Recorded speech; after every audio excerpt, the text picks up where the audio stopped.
Hozir millionlab odamlar ishonadigan bir afsonani buzaman. Mana bu peeling skatkadan keyin paydo bo'ladigan bo'lakchalarni ko'ryapsizmi?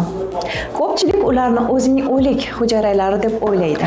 Lekin bugun men sizga bu unchalik ham shunday emasligini ko'rsataman. Assalomu alaykum, siz Komiksiz kanaldasiz. Bu yerda biz teri parvarishni afsonalar, marketing va ortiqcha xarajatlarsiz tushunishni o'rganamiz.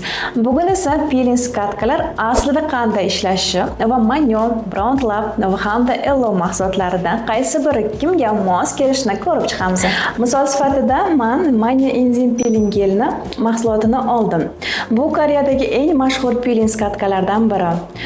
Agar terim xiralashib, silliqligini yo'qota boshlagan sezganimda eng ko'p foydalanadigan vositam. Qarang, men skatkani mutlaqo toza teriga surtyapman. Bu yerda makiyaj ham yo'q, SPF ham yo'q. Teri esa oldindan tozalangan. Lekin diqqat bilan qarang, bo'lakchalar baribir paydo bo'lyapti.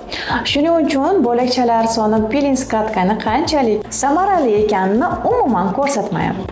Chunki bu bo'lakchalarning katta qismi terini massaj qilish jarayonida aynan mahsulotning o'zidan hosil bo'ladi. Unda savol tug'iladi.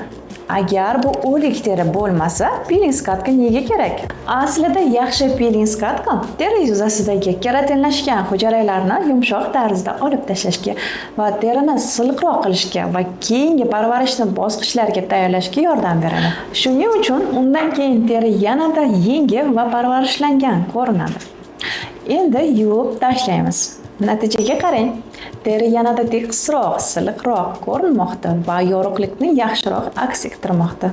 Menga Manyo yoqishining yana bir sababi undan keyin terida qurish yoki tortilish hissi umuman qolmaydi. Nega aynan Manyo menga yoqadi? Birinchidan, tarkibida teri yuzasini yumshoq, yangilashga yordam beradigan fermentlar mavjud. Ikkinchisidan, tarkibida galaktomiziz bor. Bu komponent ko'pchilik tomonidan terini yanada yengil va yorqin ko'rsatish xususiyati uchun qadrlanadi. Shuning uchun foydalangandan keyin teri shunchaki tozalangan emas, balki haqiqatdan ham ko'p parvarishlangan ko'rinadi. Agar yuvgandan keyin teringiz tez-tez tortishsa, piqlanish yoki suvsizlanish kuzatilsa va siz maksimal darajada yumshoq, yengillash hamda yaxshi namlantirish effektini istasangiz, men sizga Round Lab tomonidan qarashga tavsiya qilaman. Tarkibida fermentlar, laktobion kislotasi va namlantiruvchi komponentlar kompleksi mavjud. Shuning uchun u doimiy ravishda namlik yetishmasligida teri uchun juda mos keladi.